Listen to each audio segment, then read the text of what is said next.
손 치우세요. 사모님의 목소리가 떨렸죠.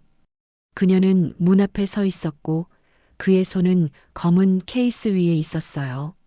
정원사 송유담은 그날 처음으로 그 악기를 만졌습니다. 아니, 만지려 했죠. 이 집에 온 지 석 달, 그는 한 번도 묻지 않았어요. 왜 창고 깊숙한 곳에 악기 케이스가 있는지, 왜 아무도 그걸 열지 않는지요. 하지만 그날 새벽 그는 알게 됐습니다. 이 집엔 절대 열어선 안 될 것이 있다는 걸요. 이야기를 이어가기 전에 잠시 부탁드립니다. 구독과 좋아요, 알림 설정은 제가 이 길을 계속 걸어갈 힘이 됩니다. 그리고 여러분의 생각, 오늘 먹은 음식, 사시는 곳, 소소한 일상을 댓글로 남겨주세요. 영상 시작하겠습니다. 새벽 5시 50분이었어요. 정원의 공기는 아직 차가웠고 송유담은 온실 옆 작은 창고 문을 열었습니다. 경첩이 삐걱 소리를 냈지만 누구도 듣지 않는 시간이었죠. 그는 장갑을 벗어 허리춤에 꽂았고 물 호스를 감으려다 손을 멈췄어요. 창고 깊숙한 곳, 벽에 기댄 검은 케이스가 눈에 들어왔습니다. 처음엔 그냥 짐인 줄 알았어요. 이 저택엔 쓰지 않는 물건이 많았으니까요. 그런데 그 케이스는 달랐죠. 먼지가 쌓였는데도 표면이 은은하게 빛을 머금고 있었고 마치 누군가 매일 닦고 있는 것처럼 보였습니다. 유담은 다가갔어요. 케이스 위에 손가락 하나를 얹었죠. 차가웠어요. 하지만 금속 걸쇠 부분만 미세하게 따뜻했습니다. 최근에 누군가 만진 흔적이었죠. 그는 고개를 들었고 창고 안은 조용했어요. 벽식의 초침 소리만 똑똑 규칙적으로 흘렀습니다. 그때 희미한 향이 코끝을 스쳤어요. 라벤더였죠. 은은하고 오래된 향이었어요. 케이스에서 나는 건지 공기에 남은 건지 알 수 없었지만 분명했습니다. 이 케이스 곁엔 누군가 자주 왔다는 것을요. 유담은 손을 걷었어요. 그리고 케이스 표면을 한 번 더 살폈죠. 먼지가 닦인 부분과 그렇지 않은 부분의 경계가 선명했습니다. 누군가의 손길이 매일 그곳을 지나간다는 뜻이었어요. 그날 이후 그 케이스는 유담의 머릿속에 남았다. 오전 9시 유담은 정원 동쪽 구역에서 낙엽을 쓸고 있었어요. 가을 햇살이 나무 사이로 비쳐들었고 은행잎이 바람에 날려 그의 어깨에 내려앉았습니다. 그때 저택 안에서 누군가 걸어 나왔죠. 사모님 노가현이었어요. 그녀는 얇은 가디건을 걸치고 정원 쪽으로 천천히 다가왔고 손엔 작은 천 조각을 들고 있었습니다. 유담은 빗자루를 세우고 가볍게 허리를 숙였어요. 사모님, 안녕하세요. 아, 유담 씨. 수고가 많으세요. 그녀의 목소리는 부드러웠지만 어딘가 힘이 없어 보였어요. 유담은 고개를 들었고 사모님은 벤치에 앉지 않고 그냥 서서 정원을 바라봤습니다. 시선은 창고 방향을 향하고 있었죠. 왜일까요? 유담은 사모님의 손을 힐끗 봤어요. 천 조각엔 희미한 먼지 자국이 묻어 있었고 천 끝이 조금 젖어 있었습니다. 방금까지 무언가를 닦고 있었다는 뜻이었죠. 사모님 혹시 유담이 말을 꺼내려는 순간 그녀가 먼저 입을 열었어요. 정원이 참 고요하네요. 이 시간이 제일 좋아요. 네, 저도 그렇습니다. 짧은 대화였지만 유담은 뭔가 이상함을 느꼈어요. 사모님의 손이 천 조각을 꽉 쥐고 있었고 그녀의 시선은 여전히 창고를 벗어나지 못했습니다. 그리고 그녀가 돌아서서 집으로 걸어갈 때 라벤더 향이 희미하게 퍼졌어요. 창고에서 맡았던 그 향이었죠. 오후 2시쯤 유담은 비료 창고를 정리하러 다시 들어갔어요. 선반을 정돈하다가 그는 또다시 그 검은 케이스 앞에 섰고 이번엔 좀 더 가까이 다가가 무릎을 꿇었습니다. 먼지를 살짝 털어내자 케이스 모서리에 작은 금속 명패가 보였어요. 한강음악학원. 타원 형태의 스탬프였죠. 잉크가 번진 자국이 있었고 테두리가 조금 찌그러진 모양이었습니다. 오래전에 찍힌 것 같았어요. 유담은 케이스 손잡이 부분도 살폈죠. 가죽이 달아 있었고 특정 부분만 색이 옅어져 있었습니다. 손때였어요. 오랜 시간 같은 손이 그 자리를 잡았다는 뜻이었죠.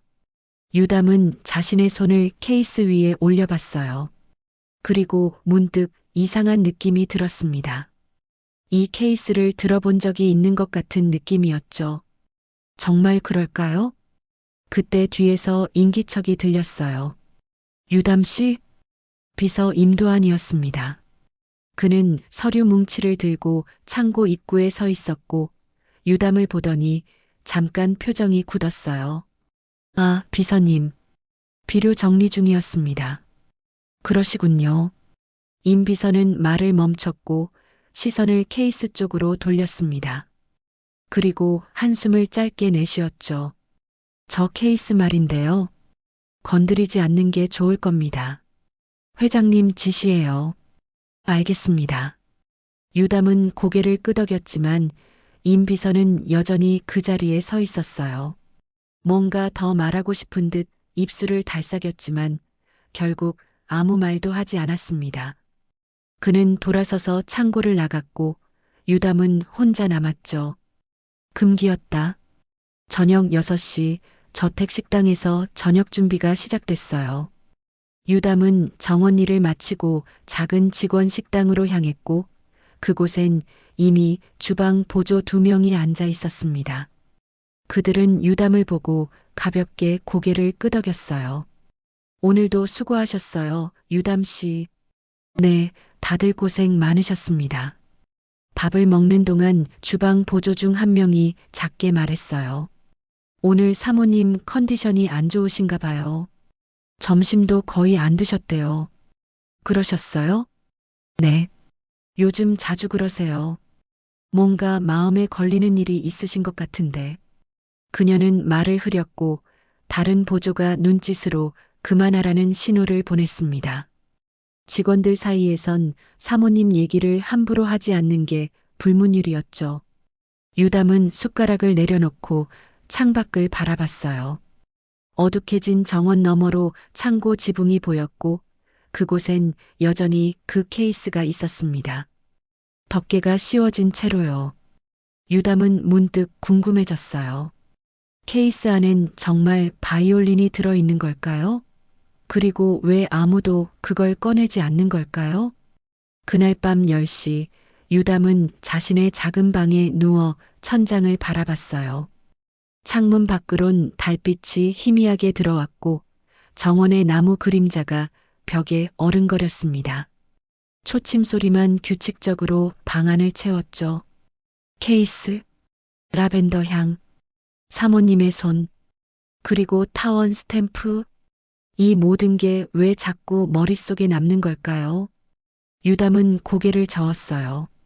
내일은 정원 남쪽 구역을 정리해야 했고 쓸데없는 생각은 접어두는 게 좋았습니다. 하지만 잠들기 직전 그는 다시 한번 그 장면을 떠올렸어요. 창고 깊숙한 곳, 빛을 머금은 검은 케이스, 먼지가 닦인 표면, 그 위에 남은 누군가의 손자국을요. 그날 그는 케이스 위에 남은 손자국을 보았다. 다음 날 아침이었어요. 유담은 평소보다 조금 일찍 정원으로 나왔고 가을 안개가 아직 나무 사이에 걸려 있었습니다. 그는 작업 도구를 챙기러 창고로 향했죠. 문을 열자 어제와 똑같은 풍경이 펼쳐졌어요.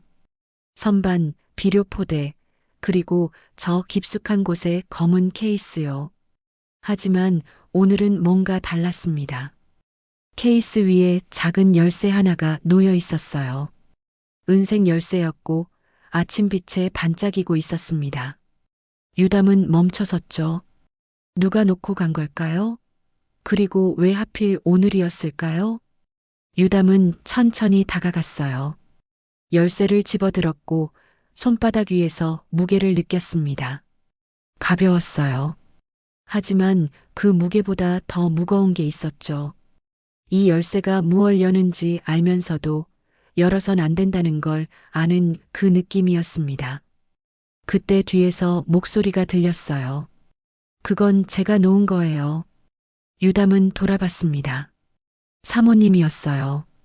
그녀는 창고 입구에 서 있었고 손엔 아무것도 들고 있지 않았습니다.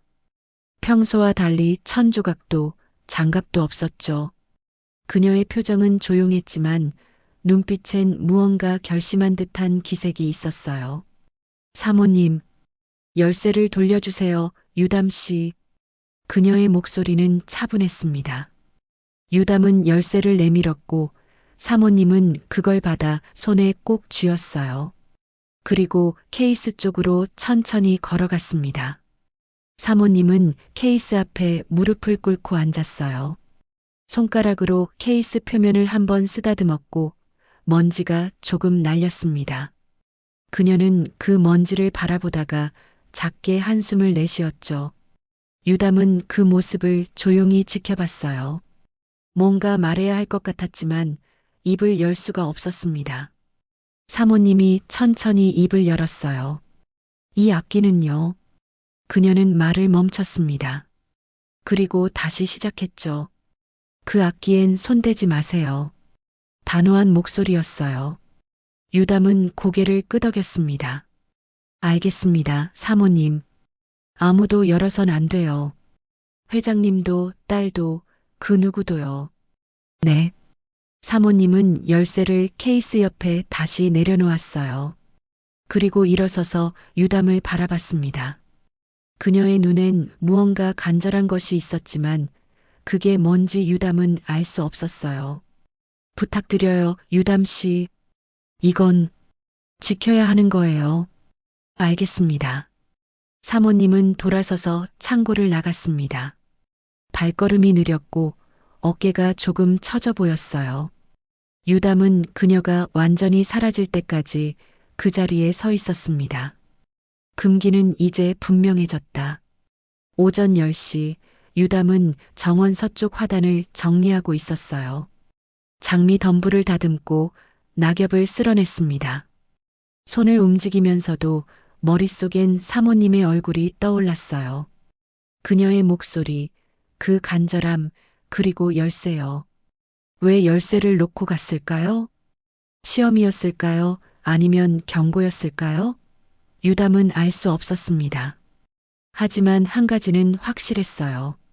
이 집엔 그 악기를 둘러싼 무언가가 있고 그건 아주 깊은 곳에 묻혀 있다는 것이었죠. 그때 현관문이 열리는 소리가 들렸어요. 유담은 고개를 들었고 회장님 노문안이 밖으로 나오는 모습이 보였습니다. 그는 지팡이를 짚고 천천히 걸어왔죠. 유담은 빗자루를 세우고 허리를 숙였어요. 회장님 안녕하십니까? 아, 유담 씨. 고생이 많소. 회장님의 목소리는 낮고 무거웠습니다. 그는 화단을 한번 둘러보더니 유담을 바라봤어요. 정원이 깨끗하군. 덕분이요. 감사합니다. 회장님은 잠시 말이 없었습니다. 그리고 창고 쪽을 힐끗 봤어요. 시선이 그곳에 머물렀죠. 유담은 그 시선을 따라갔지만 아무 말도 하지 않았습니다. 창고 정리도 하고 계신가요? 회장님이 물었어요. 유담은 고개를 끄덕였습니다. 네, 비료와 도구들을 정돈하고 있습니다. 그렇군요. 회장님은 한숨을 짧게 내쉬었어요. 그리고 다시 집 쪽으로 돌아서며 말했습니다. 창고 안쪽은 건드리지 마시오. 거긴 정리할 필요 없소. 알겠습니다, 회장님. 회장님은 더 이상 말하지 않고 집 안으로 들어갔습니다. 문이 닫히는 소리가 둔탁했어요. 유담은 그 소리를 들으며 다시 화단으로 시선을 돌렸죠. 규칙은 반복됐다. 점심시간 유담은 직원 식당에서 식사를 했어요. 주방 보조들과 다른 직원 한 명이 같이 앉아 있었고 대화는 별로 없었습니다. 조용한 식사였죠. 유담은 밥을 먹으면서 문득 궁금해졌어요. 이 집에 온 지 석 달, 그동안 그 케이스에 대해 누구 하나 언급한 적이 없었습니다. 마치 존재하지 않는 것처럼요. 하지만 모두가 알고 있었죠. 그게 거기 있다는 걸요. 식사를 마치고 유담은 밖으로 나왔어요. 복도를 지나다가 작은 방문 앞에서 멈췄습니다. 어제 사모님이 들어갔던 그 방이었죠. 문은 닫혀 있었고 잠겨 있는 것 같았어요. 유담은 손을 뻗어 문고리를 잡았지만 돌리지 않았습니다. 그냥 서 있었어요. 그리고 귀를 기울였죠. 안에서 아무 소리도 들리지 않았습니다. 하지만 희미한 라벤더 향이 문틈으로 새어나왔어요. 오후 2시 유담은 다시 창고로 갔어요. 비료 포대를 옮기려던 참이었습니다. 창고 문을 열자 익숙한 풍경이 펼쳐졌고 케이스는 여전히 그 자리에 있었어요. 하지만 열쇠는 없었습니다. 사모님이 가져간 걸까요? 유담은 케이스 주변을 한번 살폈어요. 바닥엔 작은 발자국이 남아 있었고 누군가 최근에 이곳에 왔다는 흔적이었습니다. 아마 오늘 아침 사모님이 남긴 것이겠죠. 그는 케이스 옆에 쪼그려 앉았어요. 손을 뻗어 케이스 걸쇠를 만졌고 차가운 금속이 손끝에 닿았습니다. 잠겨 있었어요. 하지만 열쇠 없이도 열 수 있을 것 같았습니다. 걸쇠가 낡아 보였으니까요. 유담은 손을 걷었어요. 열어선 안 된다는 걸 알았습니다. 사모님의 목소리가 귓가에 맴돌았죠. 그 악기엔 손대지 마세요. 그는 일어서서 비료 포대를 들었고 창고 밖으로 나왔습니다. 뒤돌아보지 않았죠. 저녁 무렵 유담은 정원 벤치에 앉아 쉬고 있었어요. 해가 지고 있었고 하늘이 주황빛으로 물들어갔습니다. 바람이 불었고 나뭇잎이 바스락거렸죠. 조용한 시간이었어요. 그때 누군가 다가오는 소리가 들렸습니다. 유담은 고개를 들었고 딸 노여진이 걸어오는 모습이 보였어요. 그녀는 코트를 입고 있었고 손엔 서류 가방을 들고 있었습니다. 유담 씨, 안녕하세요. 아, 여진 씨. 퇴근하셨어요? 네. 오늘 일찍 들어왔어요. 그녀는 벤치 옆에 잠깐 섰어요. 유담을 내려다보며 말했죠. 정원이 정말 깨끗하네요. 덕분에 집이 환해 보여요. 감사합니다. 여진은 잠시 말이 없었습니다. 그리고 시선을 창고 쪽으로 돌렸어요. 그녀의 눈빛이 조금 어두워졌죠. 창고 정리도 하셨어요? 네, 조금씩 하고 있습니다. 그래요. 그쪽은 신경 쓰지 않으셔도 돼요. 아무도 안 쓰는 공간이니까요. 여진의 목소리엔 뭔가 쓸쓸함이 섞여 있었어요. 유담은 그녀를 바라봤지만 더 묻지 않았습니다. 여진은 고개를 끄덕이고 집 안으로 들어갔죠. 그날 밤 유담은 다시 자신의 방에 누워 있었어요. 천장을 바라보며 오늘 하루를 떠올렸습니다. 열쇠, 사모님의 목소리, 회장님의 한숨, 그리고 여진의 쓸쓸한 눈빛이요. 이 집엔 비밀이 있었어요. 그 비밀은 케이스 안에 있었고 아무도 꺼내지 않았습니다. 왜일까요? 무엇 때문에 이 가족은 그걸 숨기는 걸까요? 유담은 눈을 감았어요. 내일도 정원 일이 있었고 생각을 멈춰야 했습니다. 하지만 잠들기 직전 그는 다시 한번 그 문장을 떠올렸어요. 그 악기엔 손대지 마세요. 그날 금기는 말이 되었다. 사흘이 지났어요. 유담은 창고에 다시 들어가지 않았습니다. 정원 일에만 집중했고 케이스 생각을 애써 지우려 했죠. 하지만 그게 쉽지 않았어요. 밤마다 그 검은 케이스가 꿈에 나타났고 아침이면 손끝에 라벤더 향이 남은 것 같았습니다. 그날 오전 유담은 온실 안에서 식물 가지치기를 하고 있었어요. 가위를 들고 시든 잎을 정리했고 햇살이 유리창을 통해 따뜻하게 비쳐들었습니다. 그때 누군가 온실 문을 열고 들어왔죠. 비서 임도환이었어요. 그는 작은 상자 하나를 들고 있었고 유담을 보더니 가볍게 고개를 끄덕였습니다. 유담 씨, 잠깐 부탁 하나 드려도 될까요? 네, 무슨 일이세요? 임 비서는 상자를 내밀었어요. 이게 예전에 회장님이 쓰시던 물건인데요. 창고 선반 위에 올려두시면 됩니다. 유담은 상자를 받았습니다. 가벼웠어요. 안에서 뭔가 덜그럭 소리가 났죠. 알겠습니다. 고맙습니다. 그리고 임 비서는 잠시 머뭇거렸어요. 그리고 작은 목소리로 말했습니다. 창고 안쪽은 여전히 건드리지 마세요. 네. 임 비서는 돌아서서 나갔습니다. 유담은 상자를 들고 온실을 나왔어요. 창고로 향하면서 상자를 한번 흔들어 봤습니다. 안에서 금속 소리가 작게 울렸죠. 창고 문을 열자 익숙한 풍경이 펼쳐졌어요. 선반, 도구들, 그리고 저 깊숙한 곳의 케이스요.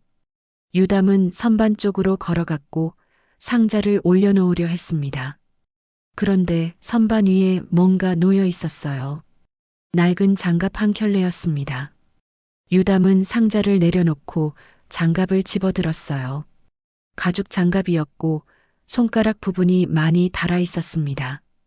특히 왼손 엄지 부분이 유난히 닳아 있었죠. 마치 뭔가를 오랫동안 잡고 있었던 것처럼요. 유담은 장갑을 자세히 살폈어요. 왼손 엄지가 닿는 부분, 그 위치가 조금 틀어져 있었습니다.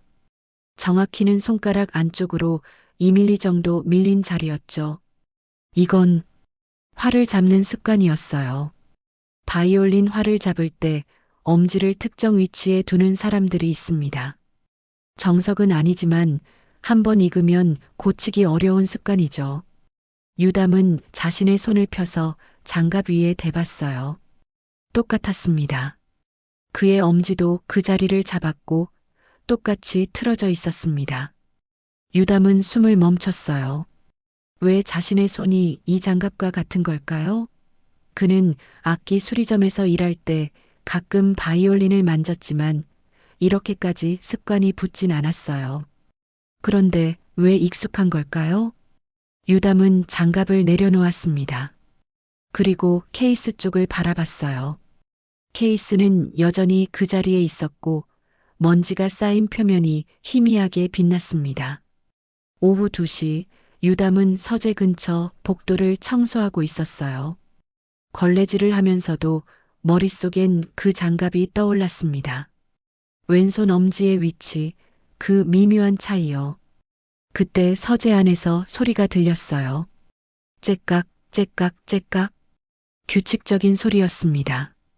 유담은 걸레를 멈추고 귀를 기울였어요. 메트로놈 소리였죠. 누군가 박자를 맞추고 있었습니다. 유담은 살짝 서재 문 쪽으로 다가갔어요. 문이 조금 열려 있었고 안쪽이 보였습니다. 사모님이 책상 앞에 앉아 있었어요. 그녀는 메트로놈을 켜놓고 그 소리를 들으며 눈을 감고 있었습니다. 째깍, 째깍, 째깍.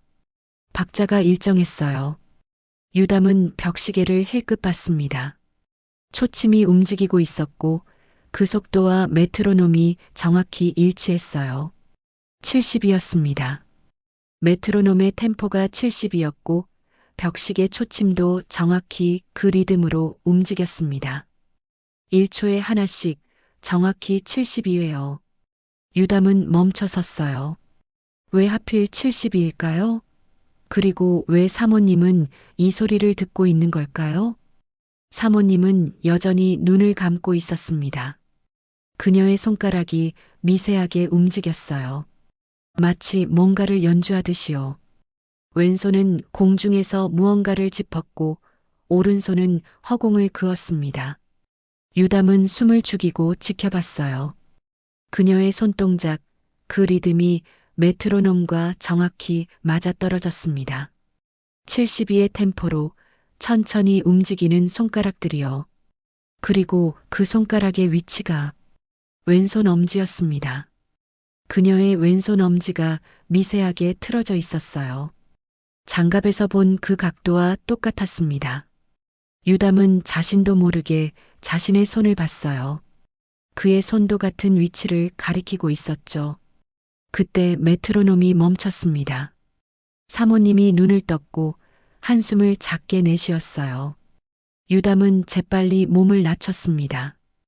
발소리를 내지 않으려 조심하며 복도를 빠져나왔죠. 저녁 무렵 유담은 자신의 방에 앉아 있었어요. 창밖으론 해가 지고 있었고 주황빛이 방 안을 물들였습니다. 그는 자신의 손을 펼쳐봤어요. 왼손 엄지, 장갑의 다른 자리, 사모님의 손가락 위치, 그리고 자신의 손이요. 모두 같은 각도였습니다. 이건 우연일까요? 유담은 손을 쥐었어요. 그리고 70이라는 숫자를 떠올렸습니다. 메트로놈 템포 72, 벽시계 초침 72에 왜 이 숫자가 자꾸 나타나는 걸까요? 그는 책상 서랍을 열었어요. 안에 작은 메모지 한 장이 있었습니다. 집에 처음 왔을 때 받은 안내사항이었죠. 유담은 그 메모지 뒷면에 펜을 꺼내 적었어요. 왼손 엄지 마이너스 틀어진 각도, 템포 72 마이너스 메트로놈 시계. 두 개의 단서였습니다. 아직 의미를 알 순 없었어요. 하지만 분명한 건 이 두 가지가 우연이 아니라는 것이었습니다. 누군가의 습관이었고 그 습관이 이 집 곳곳에 남아 있었어요. 그날 밤 11시 유담은 잠들지 못하고 창밖을 바라봤어요. 달이 떠 있었고 정원이 은빛으로 물들어 있었습니다. 바람이 불었고 나뭇잎이 살랑거렸죠. 유담은 자신의 손을 다시 펼쳤어요. 왼손 엄지가 무의식적으로 틀어진 각도를 유지하고 있었습니다. 그는 손을 움직여 봤어요. 마치 뭔가를 잡듯이요. 활을 잡는 것처럼요.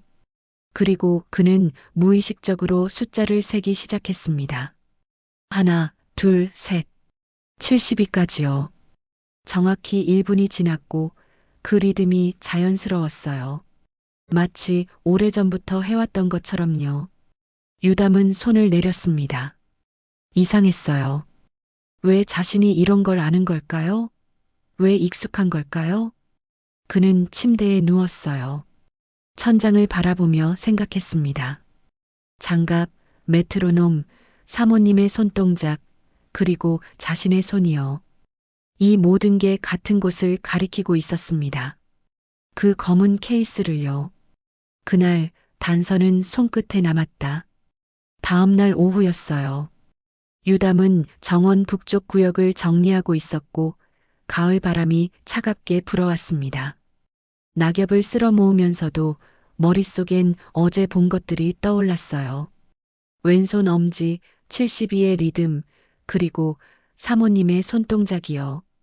그때 집안에서 사모님의 목소리가 들렸습니다. 유담 씨. 유담은 빗자루를 세우고 현관 쪽으로 걸어갔어요. 사모님이 문간에 서 있었고 손엔 작은 상자를 들고 있었습니다. 네, 사모님. 이 상자 좀 2층 작은 방에 갖다 놓아주시겠어요? 알겠습니다. 유담은 상자를 받았어요. 가벼웠습니다. 사모님은 잠시 머뭇거리더니 말했죠. 그 방 서랍장 위에 놓으시면 돼요. 문은 열려 있을 거예요. 네. 사모님은 돌아서서 부엌 쪽으로 갔고 유담은 상자를 들고 계단을 올라갔습니다. 2층 복도는 조용했어요. 햇살이 창문으로 들어와 바닥에 길게 늘어져 있었죠. 작은 방은 복도 끝에 있었습니다. 문이 반쯤 열려 있었어요. 유담은 노크를 한 번 했고 대답이 없자 천천히 문을 밀었습니다. 방 안은 작았어요. 창문 하나, 서랍장 하나, 그리고 작은 책상이 전부였죠. 먼지가 조금 쌓여 있었고 오랫동안 사용하지 않은 것 같았습니다. 유담은 상자를 서랍장 위에 내려놓았어요. 그리고 무심코 서랍장을 한번 봤습니다. 윗서랍이 살짝 열려 있었어요. 안에서 뭔가 보였습니다. 유담은 잠시 망설였어요. 열어봐야 할까요? 하지만 호기심이 이겼고 그는 서랍을 조심스럽게 열었습니다. 안에는 낡은 폴라로이드 사진 몇 장이 있었어요. 첫 번째 사진을 집어들었습니다. 색이 발해 있었고 가장자리가 조금 찢어져 있었어요. 사진 속엔 어린 남자아이가 서 있었습니다. 10살쯤 되어 보였고 손에 바이올린 케이스를 들고 있었어요. 검은 케이스였습니다. 유담은 숨을 멈췄어요. 그 케이스, 창고에 있는 그 케이스와 똑같았습니다. 모서리 모양, 손잡이 위치, 모든 게 일치했어요. 사진을 뒤집어 봤습니다. 뒷면에 작은 글씨가 적혀 있었어요. 1987년 봄, 첫 레슨. 유담은 다른 사진도 꺼냈습니다. 같은 남자아이가 교실 같은 곳에 앉아 있었고 앞엔 악보가 펼쳐져 있었어요. 그리고 사진 모서리에 작은 스탬프가 찍혀 있었습니다. 타원 형태였어요. 한강음악학원. 바로 그 스탬프였습니다. 창고 케이스에서 봤던 그 타원 스탬프와 똑같았어요. 잉크가 번진 자국, 테두리가 찌그러진 모양까지 완전히 일치했습니다. 유담은 사진을 다시 봤어요. 남자아이의 얼굴을 자세히 살폈습니다. 눈썹, 코, 입모양이요. 어딘가 낯익었어요. 정말 그럴까요? 그때 복도에서 발소리가 들렸습니다. 유담은 재빨리 사진을 서랍 안에 넣었고 서랍을 닫았어요. 그리고 돌아서려는 순간 사모님이 문 앞에 서 있었습니다. 유담 씨, 아, 사모님. 상자 놓고 나가려던 참이었습니다. 사모님은 방 안으로 들어왔어요. 시선이 서랍장으로 향했고 그녀의 표정이 미묘하게 변했습니다. 서랍을 보셨나요? 유담은 고개를 끄덕였어요. 죄송합니다. 열려 있어서 그만. 괜찮아요. 사모님은 서랍 앞으로 걸어갔습니다. 손을 뻗어 윗서랍을 열었고 안에서 폴라로이드 한 장을 꺼냈어요. 그녀는 그 사진을 한참 바라봤습니다. 이 아이는 제 조카예요. 네. 착한 아이였죠. 음악을 좋아했어요. 사모님의 목소리가 작아졌습니다. 유담은 아무 말도 하지 않았어요. 그녀는 사진을 만지작거리다가 다시 서랍에 넣었습니다. 이 방은 그 아이 방이었어요. 여름방학 때 자주 왔었죠. 그러셨군요. 지금은 안 와요. 오래됐어요. 사모님은 창밖을 바라봤습니다. 그녀의 눈빛이 흐려졌고 손이 서랍 손잡이를 꽉 쥐었어요. 유담은 그 손을 봤습니다. 손마디가 하얗게 질려 있었죠. 사모님, 네. 혹시 그 아이가 바이올린을 했나요? 사모님은 고개를 돌렸습니다. 유담을 바라봤고 잠시 말이 없었어요. 그리고 천천히 고개를 끄덕였습니다. 네. 잘했어요. 그 케이스가 그 아이 거였나요? 사모님은 대답하지 않았어요. 그냥 창밖을 다시 바라봤고 한숨을 작게 내쉬었습니다. 유담 씨, 나가주시겠어요? 죄송합니다. 유담은 방을 나왔습니다. 문을 닫으면서 뒤를 돌아봤어요.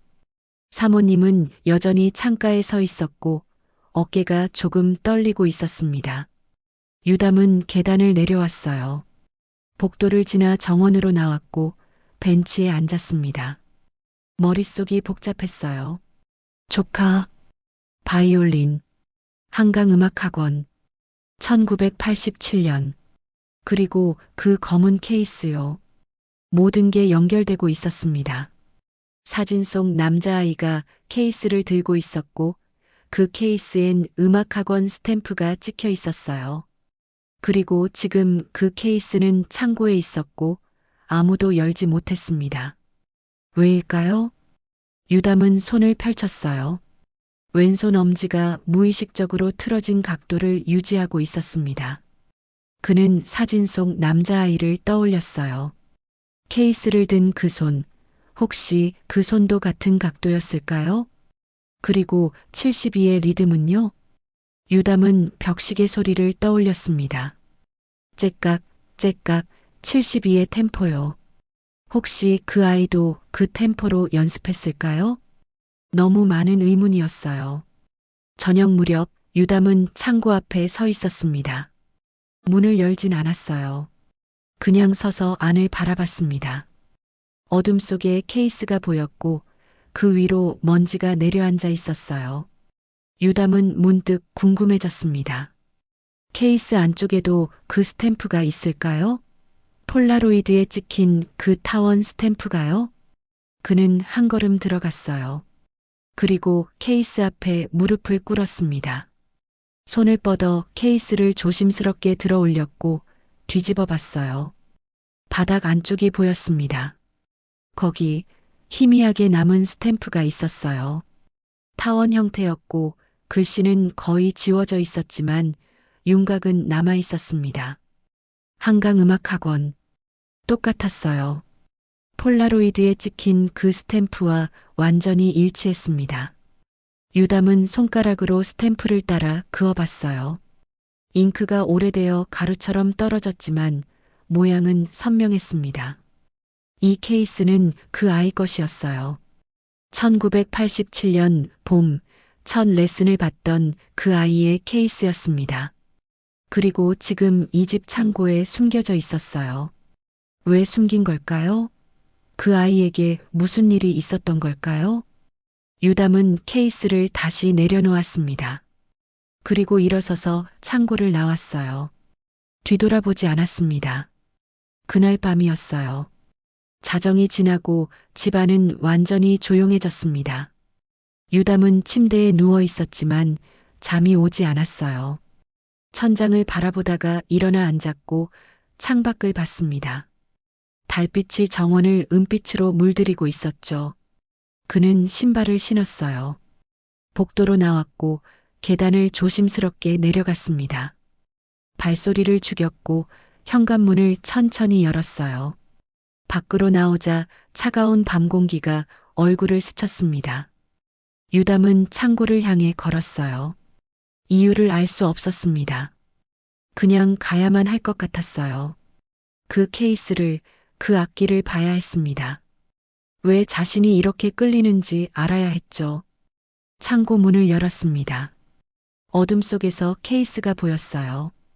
달빛이 창문으로 새어들어와 표면을 희미하게 비쳤습니다. 유담은 다가갔고 무릎을 꿇고 앉았어요. 손을 뻗었습니다. 걸쇠를 만졌고 차가운 금속이 손끝에 닿았습니다. 잠겨 있었지만 오래된 걸쇠였어요. 조금만 힘을 주면 열릴 것 같았습니다. 유담은 숨을 깊이 들이마셨어요. 그리고 걸쇠를 눌렀습니다. 딸깍 소리가 작게 울렸고 걸쇠가 풀렸어요. 유담은 뚜껑을 천천히 들어 올렸습니다.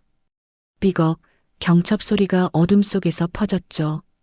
안에 바이올린이 있었습니다. 오래된 악기였어요. 칠이 벗겨진 곳이 있었고 나무가 낡아 보였습니다. 하지만 아름다웠어요. 곡선이 부드러웠고 모든 게 제자리에 있었죠. 유담은 바이올린을 들어 올렸습니다. 무게가 느껴졌어요. 가볍지만 묵직했습니다. 손에 착 감겼고 마치 오래전부터 들고 있었던 것처럼 자연스러웠어요. 왼손을 목 부분에 올렸습니다. 엄지가 자동으로 자리를 잡았어요. 조금 틀어진 각도로요. 장갑에서 봤던 그 모양과 똑같았습니다. 유담은 숨을 멈췄어요. 왜 자신이 이걸 아는 걸까요? 활을 집어들었습니다. 오른손에 쥐었고 손가락이 활을 감쌌어요. 자연스러웠습니다. 마치 원래 자기 것처럼요. 유담은 일어섰어요. 바이올린을 턱 아래 놓았고 왼손으로 목을 잡았습니다. 활을 줄 위에 올렸죠. 가장 가는 줄이었어요. 그는 눈을 감았어요. 그리고 활을 그었습니다. 소리가 났어요. 첫 소리는 조용했습니다. 길게 뻗은 높은 음이었고 창고 안을 채웠어요. 유담은 활을 천천히 움직였고 소리가 부드럽게 이어졌습니다. 손가락이 움직였어요. 다른 줄로 넘어갔습니다. 조금 더 낮은 소리였어요. 활이 줄을 스쳤고 음이 퍼져나갔죠. 또 다른 줄이었습니다. 더 낮았어요. 더 깊었습니다. 유담의 손가락이 계속 움직였고 리듬이 생겼어요. 마지막 줄까지 내려갔습니다. 가장 낮은 소리였고 가슴을 울렸어요. 유담은 눈을 뜬 채로 연주했고 손이 저절로 움직였습니다. 멜로디가 흘렀어요. 느린 곡이었습니다. 째깍, 째깍, 벽시계가 맞춰주는 그 박자로요. 유담은 리듬을 세지 않았지만 정확했어요. 몸이 기억하고 있었습니다. 소리가 이어졌어요. 한 소절, 두 소절, 세 소절이요. 손가락이 줄을 눌렀고 활이 줄을 건넸습니다. 음들이 겹쳤고 어우러졌어요. 유담은 숨을 참았습니다. 활을 끝까지 썼고 방향을 바꿨어요. 위에서 아래로, 다시 아래에서 위로요. 소리가 끊기지 않았고 매끄럽게 연결됐습니다. 그는 연주하고 있었어요. 어떻게 아는지 모르지만 할 수 있었습니다. 손이 기억했고 귀가 알고 있었어요. 이 악기, 이 소리, 이 감촉을요. 달빛이 창문으로 들어왔어요. 유담의 그림자가 벽에 길게 늘어졌고 바이올린 모양이 어둠 속에 그려졌습니다. 활이 움직일 때마다 그림자도 흔들렸어요. 소리가 커졌습니다. 유담은 활에 힘을 실었고 음량이 올라갔어요. 창고 벽에 부딪혀 올렸고 밖으로 새어나갔습니다. 높은 음으로 올라갔어요. 손이 위쪽으로 올라갔습니다. 더 가는 소리가 났어요. 손가락이 정확한 자리를 찾았고 음이 흔들리지 않았어요. 손목이 떨렸습니다. 미세하게요. 그러자 소리가 파동쳤어요. 작은 떨림이었지만 소리에 생명을 불어넣었습니다. 유담은 귀를 기울였고 자신의 소리를 들었어요. 아름다웠습니다. 슬펐고 그리웠고 간절했어요. 이 소리가 왜 이렇게 익숙한지 알 수 없었지만 분명했습니다. 자신이 이 소리를 알고 있다는 것을요. 그때 뭔가 느껴졌어요. 시선이었습니다. 유담은 연주를 멈추지 않았지만 고개를 돌렸어요. 창고 문이 열려 있었고 그곳에 누군가 서 있었습니다. 사모님이었어요. 그녀는 문간에 서서 유담을 바라보고 있었고 손이 입을 가리고 있었습니다. 눈이 커져 있었고 눈물이 고여 있었어요. 유담은 화를 멈췄습니다. 소리가 사라졌고 침묵이 왔습니다. 달빛만 조용히 두 사람 사이를 비췄어요. 사모님이 한 걸음 들어왔습니다. 그 소리, 그녀의 목소리가 떨렸어요. 어떻게? 유담은 바이올린을 내렸습니다. 뭐라 대답해야 할지 몰랐어요. 자신도 이해할 수 없었으니까요. 사모님이 다가왔습니다. 그 소리는, 그녀는 말을 잇지 못했어요. 손이 떨렸고 입술이 파르르 떨렸습니다. 눈물이 흘러내렸고 볼을 타고 내려왔어요. 그 아이. 사모님은 무릎이 꺾였습니다. 바닥에 주저앉았고 두 손으로 얼굴을 감쌌어요. 어깨가 떨렸고 소리 없는 울음이 터져 나왔습니다. 유담은 바이올린을 조심스럽게 케이스에 넣었어요. 활도 내려놓았고 사모님 곁에 앉았습니다. 사모님, 죄송해요. 그녀가 말했어요. 그냥 놀라서. 괜찮습니다. 사모님은 천천히 손을 내렸습니다. 얼굴이 눈물로 젖어 있었고 눈이 빨갛게 부어 있었어요. 그 소리를 들으니 그 아이가 생각났어요. 죄송합니다. 아니에요. 사모님은 고개를 저었어요. 듣고 싶었어요. 오랫동안요. 그녀는 케이스를 바라봤습니다. 그리고 작게 웃었어요. 슬픈 미소였습니다. 그 아이도 그렇게 켰어요. 밤에요. 유담은 아무 말도 하지 않았습니다. 사모님은 계속 말했어요. 이젠 들을 수 없다고 생각했어요. 그녀는 유담을 봤습니다. 고마워요, 유담 씨. 두 사람은 한참을 그렇게 앉아 있었어요.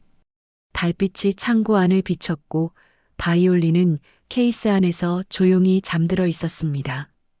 30년 만에 다시 노래한 그 악기가요. 그날 밤 정원엔 바이올린 소리가 흘렀다. 다음 날 아침이었어요. 유담은 평소보다 늦게 일어났고 창밖을 봤습니다. 해가 이미 높이 떠 있었어요.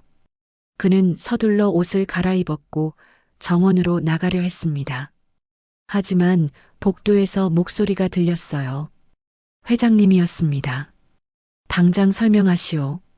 목소리가 낮았어요. 하지만 무거웠습니다. 유담은 멈춰 섰고 거실 쪽을 바라봤습니다. 문이 반쯤 열려 있었어요. 회장님, 진정하세요. 사모님의 목소리였습니다. 진정하라고? 그 악기를 누가 만졌소? 제가 허락했어요. 뭐라고? 침묵이 흘렀어요. 유담은 숨을 죽이고 서 있었습니다. 들어가야 할까요? 아니면 그냥 나가야 할까요? 그때 딸 노여진의 목소리가 들렸어요. 엄마, 무슨 소리예요? 여진아. 그 악기요? 정말요? 여진의 목소리가 떨렸습니다. 유담은 한 걸음 물러섰어요. 하지만 복도 바닥이 삐걱 소리를 냈고 거실 안이 조용해졌습니다. 누구요? 회장님이 물었어요. 유담은 거실 문을 열었습니다. 세 사람이 앉아 있었어요. 회장님은 소파에 앉아 지팡이를 쥐고 있었고 사모님은 창가에 서 있었으며 여진은 식탁 옆 의자에 앉아 있었습니다. 모두 유담을 봤어요. 유담 씨, 회장님이 말했습니다. 들어오시오. 유담은 방 안으로 들어갔어요.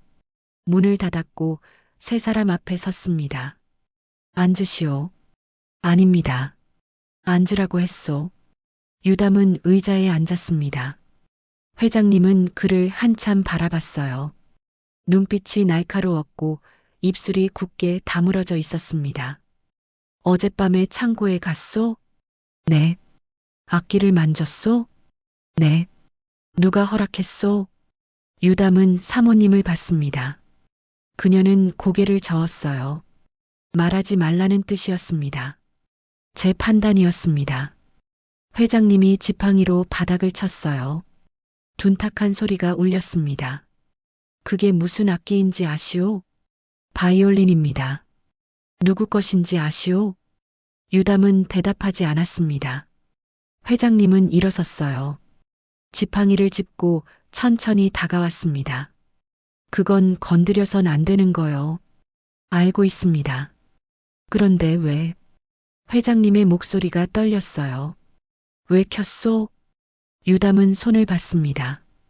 왼손 엄지가 조금 틀어져 있었고 손가락이 무의식적으로 움직이고 있었어요. 마치 현을 짚듯이요. 모르겠습니다. 모른다고? 그냥 할 수 있었습니다. 여진이 자리에서 일어났어요. 말도 안 돼요. 정원사가 갑자기 바이올린을 켜요? 여진아, 앉아. 사모님이 말했습니다. 엄마는 알고 있었어요?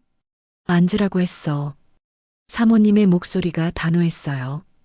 여진은 다시 앉았지만 유담을 계속 쳐다봤습니다. 눈빛이 복잡했어요.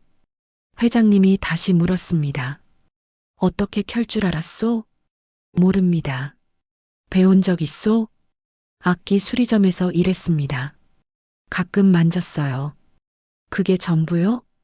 유담은 고개를 끄덕였습니다. 회장님은 한숨을 내쉬었어요. 그리고 창가로 걸어갔습니다. 그 소리를 회장님이 중얼거렸어요. 들었소? 죄송합니다. 아니요. 묻는 거요. 소리를 들었느냐고. 네. 회장님은 창밖을 바라봤습니다. 등이 조금 구부러져 보였어요. 어땠소? 유담은 잠시 생각했습니다. 그리고 대답했어요. 익숙했습니다. 거실이 조용해졌어요. 아무도 말하지 않았고 시계 초침 소리만 째깍거렸습니다. 유담은 그 소리를 세었어요. 하나, 둘, 셋요. 그리고 무의식적으로 노래가 나왔습니다. 흠흠흠흠. 아주 작은 소리였어요. 네 개 음이었습니다. 솔, 미, 레, 도요. 유담은 자신도 모르게 허밍하고 있었어요. 여진이 고개를 번쩍 들었습니다. 지금 뭐 하신 거예요? 유담은 입을 다물었어요. 방금 그 소리. 여진이 일어섰습니다. 유담에게 다가왔어요. 다시 해봐요. 여진아. 사모님이 말렸지만 여진은 듣지 않았습니다. 다시요. 방금 그 허밍. 유담은 여진을 봤어요. 그녀의 눈에 뭔가 타오르고 있었습니다. 분노가 아니었어요. 다른 거였습니다. 솔, 미, 레, 도. 유담이 말했어요. 여진의 얼굴이 하얗게 질렸습니다. 그녀는 한 걸음 뒤로 물러섰고 의자에 주저앉았어요. 손이 떨렸고 입술이 파르르 떨렸습니다. 그게 그의 곡이었어요. 여진이 속삭였습니다. 시작 부분이요. 회장님이 돌아섰어요. 사모님은 손으로 입을 막았습니다. 유담은 아무 말도 하지 못했어요. 잠시 후 회장님이 입을 열었습니다. 나가주시오. 네. 유담은 일어섰어요. 거실을 나가려는데 회장님이 다시 말했습니다. 유담 씨. 네. 다시는 그 악기를 만지지 마시오. 유담은 고개를 숙였어요. 그리고 문을 열고 나갔습니다. 복도에 서서 숨을 내쉬었고 손이 떨리고 있다는 걸 알았습니다. 거실 안에서 목소리가 들렸어요. 여보, 이건 사모님이었습니다. 말하지 마시오. 회장님의 목소리가 잘렸어요. 절대로. 유담은 복도를 걸어 나왔습니다. 현관문을 열고 정원으로 나갔어요. 차가운 바람이 얼굴을 스쳤고 나뭇잎이 바스락거렸습니다. 그는 벤치에 앉았어요. 손을 폈고 왼손 엄지를 봤습니다. 여전히 틀어진 각도를 유지하고 있었어요. 그리고 무의식적으로 다시 허밍이 나왔습니다. 솔, 미, 레, 도. 내 음이었어요. 짧지만 완벽한 선율이었습니다. 유담은 이 선율을 알고 있었어요. 언제 어디서 들었는지 모르지만 알고 있었습니다. 그리고 여진의 말이 떠올랐어요. 그게 그의 곡이었어요. 조카의 곡이요. 1987년 봄 첫 레슨을 받던 그 아이의 곡이었습니다. 왜 자신이 이걸 아는 걸까요? 오후가 되었어요. 유담은 정원 일을 했지만 집중할 수 없었습니다. 손은 움직였지만 머릿속은 다른 곳에 있었어요. 거실에서 본 세 사람의 얼굴, 여진의 떨림, 회장님의 분노, 사모님의 눈물이요. 그리고 내 음의 허밍이었습니다. 해가 지기 시작했어요. 유담은 도구를 정리하고 창고로 향했습니다. 문을 열자 케이스가 보였어요. 다시 닫혀 있었고 걸쇠가 잠겨 있었습니다. 누군가 다시 잠근 거였어요. 유담은 케이스 앞에 섰습니다. 손을 뻗었지만 만지지 않았어요. 그냥 바라봤습니다. 안에서 바이올린이 기다리고 있었어요. 침묵 속에서요. 그날 소리는 금기가 되었고 침묵은 질문이 되었다. 사흘이 지났어요. 유담은 그 사이 창고에 가지 않았고 악기를 생각하지 않으려 했습니다. 하지만 밤마다 꿈에 나타났어요. 바이올린 소리, 내 음의 허밍, 그리고 여진의 창백한 얼굴이요. 그날 오후였습니다. 비서 임도환이 유담을 찾아왔어요. 손에 작은 상자를 들고 있었고 표정이 무거워 보였습니다. 유담 씨, 부탁이 있습니다. 말씀하세요. 이게 바이올린 수리 도구인데요. 임 비서는 상자를 내밀었어요. 회장님께서 악기 상태를 확인해 보라고 하셨습니다. 유담은 상자를 받았습니다. 무게가 느껴졌어요. 제가요? 네. 악기점에서 일하셨다고 들었습니다. 간단한 것만 봤습니다만 괜찮습니다. 그냥 상태만 확인하시면 됩니다. 임 비서는 잠시 망설이다가 말했어요. 케이스만 열어보세요. 연주는 하지 마시고요. 알겠습니다. 임 비서는 고개를 끄덕이고 돌아갔습니다. 유담은 상자를 들고 창고로 향했어요. 창고 문을 열자 케이스가 보였습니다. 여전히 그 자리에 있었고 잠겨 있었어요. 유담은 상자를 바닥에 내려놓고 케이스 앞에 무릎을 꿇었습니다. 걸쇠를 열었고 뚜껑을 천천히 들어 올렸어요. 바이올린이 있었습니다. 유담은 악기를 들어 올렸고 햇빛 아래로 가져갔습니다. 창문으로 들어오는 빛이 나무결을 비췄어요. 니스가 벗겨진 부분, 작은 흠집들, 세월의 흔적이 보였습니다. 상자를 열었어요. 안에는 루페, 작은 드라이버, 천 조각이 들어 있었습니다. 유담은 루페를 꺼내 들었고 바이올린을 자세히 살폈어요. F홀부터 봤습니다. 깨끗했어요. 먼지가 조금 있었지만 손상은 없었습니다. 넥을 확인했고 지판을 살폈어요. 현들도 하나씩 봤습니다. G현, D현, A현, E현. 이 끝에 미세 조정기가 있었어요. 작은 금속 부품이었고 현의 장력을 미세하게 조절하는 장치였습니다. 유담은 루페로 조정기를 들여다봤어요. 그리고 멈췄습니다. 조정기에 작은 스크래치가 있었어요. 아주 미세한 흠집이었습니다. 누군가 드라이버로 조정하다가 실수로 긁은 것 같았어요. 위치는 조정기 왼쪽 모서리였고 길이는 약 3mm였습니다. 유담은 손가락으로 그 자리를 만졌어요. 그런데 이상했습니다. 이 스크래치 어디선가 본 것 같았어요. 정확히 같은 위치, 같은 길이, 같은 각도요. 어디였을까요? 유담은 눈을 감고 기억을 더듬었습니다. 그리고 떠올렸어요. 악기 수리점에서 일할 때였습니다.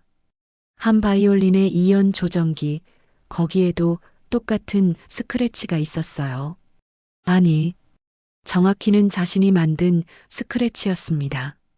처음 조정기를 다루다가 실수로 긁었던 것이었어요. 그때 선배가 혼냈던 기억이 났습니다. 하지만 그건 몇 년 전 일이었어요. 이 바이올린은 이 집 창고에 있었고 자신은 만진 적이 없었습니다. 그런데 왜 똑같은 스크래치가 있는 걸까요? 유담은 루페를 내려놓았어요. 손이 떨렸고 가슴이 두근거렸습니다.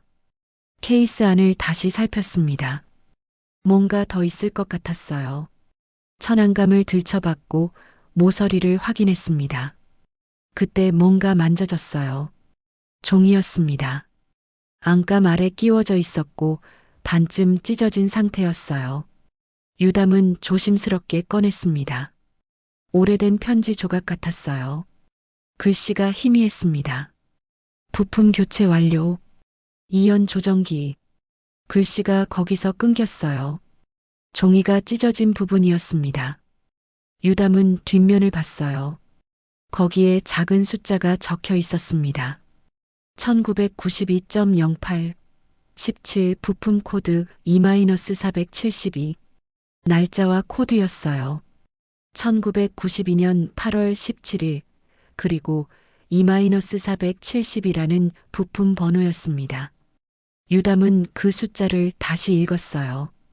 1992년 사진 속 남자아이가 첫 레슨을 받은 게 1987년이었습니다. 그로부터 5년 후였어요. 그 아이가 15살쯤 되었을 때였죠. 부품 코드 2-472. 이 조정기의 부품 번호였습니다. 누군가 이 악기를 수리했다는 뜻이었어요. 그리고 그 기록을 케이스에 넣어뒀던 것이었습니다. 유담은 편지 조각을 다시 봤어요. 부품 교체 완료. 누가 교체한 걸까요? 그리고 왜 이 기록이 여기 있는 걸까요? 그때 창고 문이 열렸습니다. 유담은 고개를 들었어요. 사모님이었습니다.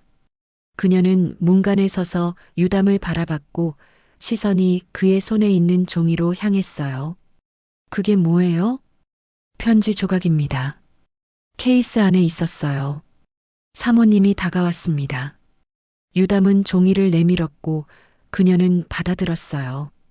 눈을 가늘게 뜨고 글씨를 읽었습니다. 1992년. 그녀가 속삭였어요. 그때였구나. 무슨 일이 있었나요? 사모님은 대답하지 않았습니다. 그냥 종이를 만지작거렸고 손이 떨렸어요. 유담은 조용히 기다렸습니다. 잠시 후 사모님이 입을 열었어요.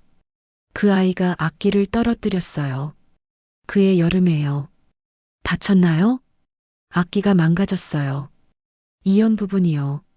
사모님은 눈을 감았습니다. 수리하려고 악기점에 맡겼어요. 부품을 교체했죠. 이 기록이 그거군요. 네. 사모님은 종이를 유담에게 돌려줬어요. 간직하세요. 필요할 거예요. 왜 그러세요? 곧 알게 될 거예요. 사모님은 돌아서서 창고를 나갔습니다. 유담은 그녀의 뒷모습을 봤어요. 어깨가 축 처져 있었고 걸음이 느렸습니다. 유담은 다시 바이올린을 봤습니다. 이 조정기의 스크래치, 그리고 손에 든 편지 조각이요. 1992년 8월 17일, 부품 코드 E-470이었습니다. 이 숫자가 왜 중요한 걸까요? 유담은 종이를 접어 주머니에 넣었어요. 그리고 바이올린을 다시 케이스에 넣었습니다. 조심스럽게 뚜껑을 닫았고 걸쇠를 잠갔어요. 상자를 들고 창고를 나왔습니다. 정원으로 나오자 저녁 햇살이 비쳐들었어요. 나뭇잎이 바람에 흔들렸고 그림자가 길게 늘어졌습니다. 유담은 벤치에 앉아 주머니에서 종이를 꺼냈어요. 다시 한번 읽었습니다. 1992.08 17 부품 코드 E-472 그리고 조정기의 스크래치를 떠올렸어요. 3mm 길이 왼쪽 모서리 자신이 만든 것과 똑같은 흠집이요. 우연일까요? 아니면 이것도 단서일까요? 유담은 종이를 다시 접었습니다. 그리고 하늘을 올려다봤어요. 구름이 천천히 흘러가고 있었고 해가 기울고 있었습니다. 그날 숫자는 과거를 가리켰고 흠집은 손을 기억했다. 그날 밤 10시였어요. 유담은 자신의 방에 앉아 편지 조각을 다시 봤습니다. 1992년 8월 17일 부품 코드 E-472요. 숫자를 되뇌이다가 서랍에 넣었어요. 그리고 창밖을 바라봤습니다. 달이 떠 있었어요. 정원이 은빛으로 물들어 있었고 나뭇잎이 바람에 흔들렸습니다. 유담은 일어서서 창문을 열었어요. 시원한 바람이 들어왔고 라벤더 향이 희미하게 섞여 있었습니다. 그때 노크 소리가 들렸어요. 유담 씨 계세요? 비서 임도환이었습니다. 유담은 문을 열었어요. 임 비서는 복도에 서 있었고 손에 아무것도 들고 있지 않았습니다. 표정이 어두웠어요. 들어오시겠습니까? 아닙니다. 잠깐만요. 임 비서는 복도를 한번 둘러봤어요. 아무도 없었습니다. 그리고 낮은 목소리로 말했어요. 할 말이 있습니다. 여기서 하시겠습니까? 아닙니다. 창고로 가시죠. 유담은 고개를 끄덕였어요. 두 사람은 조용히 계단을 내려갔고 현관을 나가 정원을 가로질렀습니다. 발소리를 죽였고 달빛만 그들을 비췄어요. 창고 문을 열었습니다. 어둠 속에서 케이스가 보였어요. 임 비서는 문을 닫았고 작은 손전등을 켰습니다. 빛이 케이스를 비췄어요. 유담 씨. 네. 저는 이 집에 온 지 15년 됐습니다. 임 비서가 말했어요. 회장님을 오래 모셨어요. 네. 그동안 많은 걸 봤습니다. 알게 됐어요. 임 비서는 케이스를 바라봤습니다. 그리고 한숨을 내쉬었어요. 이 악기 얘기 말입니다. 유담은 아무 말도 하지 않았어요. 임 비서는 계속 말했습니다. 회장님께선 아무한테도 말하지 말라고 하셨어요. 특히 사모님한테요. 왜 그러셨을까요? 과거가 아프니까요. 임 비서의 목소리가 낮아졌습니다. 이 악기의 주인 말입니다. 조카분이요. 무슨 일이 있었나요? 임 비서는 잠시 망설였어요. 그리고 케이스 앞으로 걸어갔습니다. 먼저 이걸 보세요. 임 비서는 케이스 손잡이 부분을 가리켰어요. 손전등 빛이 가죽끈을 비쳤습니다. 끈은 복잡하게 묶여 있었어요. 유담은 가까이 다가가 살폈습니다. 끈이 2번 감겨 있었어요. 그리고 대각선으로 매듭이 지어져 있었습니다. 특이한 방식이었어요. 보통은 평행으로 묶는데 이건 비스듬하게 엇갈려 있었습니다. 이 매듭 보이시죠? 임 비서가 물었어요. 네. 특이하네요. 맞습니다. 이 방식으로 묶는 사람은 많지 않아요. 임 비서는 주머니에서 오래된 사진 한 장을 꺼냈습니다. 손전등으로 비췄어요. 사진 속엔 젊은 남자아이가 바이올린 케이스를 들고 있었고 손잡이 부분이 보였습니다. 끈이 똑같이 묶여 있었어요. 2번 감고 대각선 매듭이었습니다. 정확히 일치했어요. 이게 그 아이 방식입니다. 임 비서가 말했어요. 누가 가르쳐 준 게 아니라 스스로 만든 거예요. 편하다고 했죠. 유담은 사진과 케이스를 번갈아 봤습니다. 완전히 같았어요. 그런데 말입니다. 임 비서가 유담을 봤어요. 유담 씨도 같은 방식으로 묶더군요. 제가요? 네. 며칠 전에 봤습니다. 도구 상자 끈을 묶는데 똑같았어요. 유담은 멈췄습니다. 자신의 손을 봤어요. 정말 그랬을까요? 그는 끈 묶는 걸 의식한 적이 없었습니다. 그냥 자연스럽게 했던 것 같았어요. 어떻게 그렇게 묶게 됐나요? 임 비서가 물었어요. 모르겠습니다. 그냥요. 그냥이요? 네. 편해서요. 임 비서는 한참 유담을 바라봤습니다. 그리고 고개를 끄덕였어요. 그럴 줄 알았습니다. 임 비서는 사진을 다시 주머니에 넣었어요. 그리고 케이스 위에 손을 올렸습니다. 먼지가 손가락에 묻었고 그는 그걸 털어내지 않았어요. 유담 씨, 묻고 싶은 게 있습니다. 말씀하세요. 본명이 뭡니까? 유담은 숨을 멈췄어요. 송유담입니다. 원래 이름 말입니다. 모르겠습니다. 그게 제 이름입니다. 임 비서는 한숨을 내쉬었어요. 기억이 없으신가요? 무슨 말씀이신지. 과거 말입니다. 유담은 대답하지 않았어요. 임 비서는 창고 문 쪽을 봤습니다. 그리고 다시 유담을 봤어요. 솔직히 말씀드리겠습니다. 확신은 없어요. 하지만 정황상요. 무엇을요? 유담 씨가 혹시 임 비서가 말을 멈췄습니다. 그리고 천천히 말했어요. 그 아이와 관련이 있을 수도 있습니다. 침묵이 흘렀어요. 창고 안은 조용했고 둘 다 말이 없었습니다. 유담은 임 비서를 봤어요. 그의 눈빛이 진지했습니다. 무슨 근거로요? 유담이 물었어요. 여러 가지입니다. 임 비서는 손가락을 하나씩 꼽았어요. 왼손 활 잡는 습관, 템포 72, 타원 스탬프, 이연 스크래치, 내 음허밍, 그리고 이 매듭이요. 우연일 수도 있습니다. 하나라면 우연이죠. 하지만 6개요? 임 비서는 고개를 저었습니다. 그건 우연이 아닙니다. 유담은 자신의 손을 봤어요. 왼손 엄지가 조금 틀어져 있었고 손가락이 무의식적으로 움직였습니다. 마치 현을 짚듯이요. 그 아이는 어떻게 됐나요? 모릅니다. 모른다고요? 네. 어느 날 사라졌어요. 1995년 여름이었습니다. 임 비서의 목소리가 작아졌어요. 18살 때였죠. 집을 나갔고 돌아오지 않았어요. 왜 나갔나요? 그건 저도 모릅니다. 회장님만 아실 거예요. 임 비서는 케이스를 다시 봤습니다. 다만 이 악기만 남았어요. 그리고 금기가 됐죠. 유담은 케이스를 바라봤어요. 1995년 여름. 그로부터 몇 년이 지났을까요? 지금은 2025년이었습니다.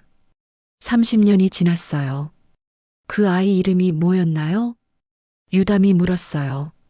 임 비서는 잠시 망설였습니다. 그리고 입을 열었어요. 노. 그가 말했습니다.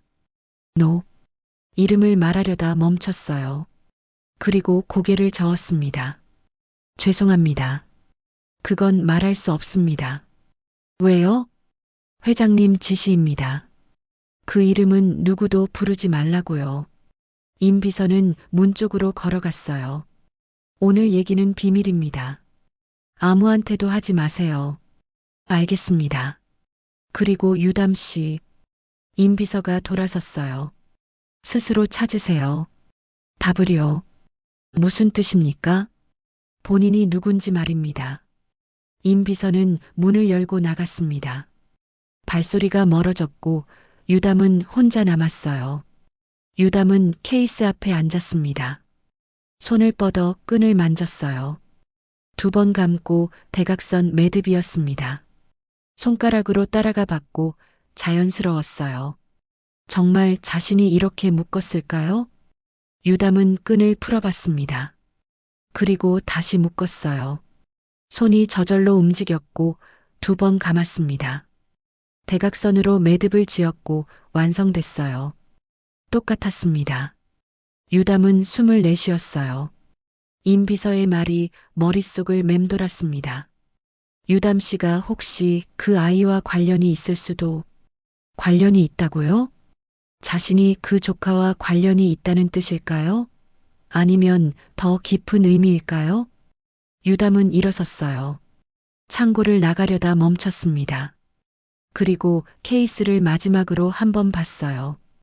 달빛이 창문으로 들어와 케이스를 비췄습니다. 검은 표면이 은빛으로 물들었고 끈의 매듭이 선명하게 보였어요. 그 매듭은 어제 오늘의 손이 아니었다. 다음 날 오후였어요. 유담은 정원에서 일하고 있었고 낙엽을 쓸고 있었습니다. 하늘이 흐렸고 비가 올 것 같았어요. 바람이 차갑게 불었고 나뭇잎이 떨어졌습니다. 그때 정문 쪽에서 누군가 들어왔어요. 늙은 남자였습니다. 등이 구부정했고 지팡이를 짚고 있었어요. 낡은 점퍼를 입었고 손에 작은 가방을 들고 있었습니다.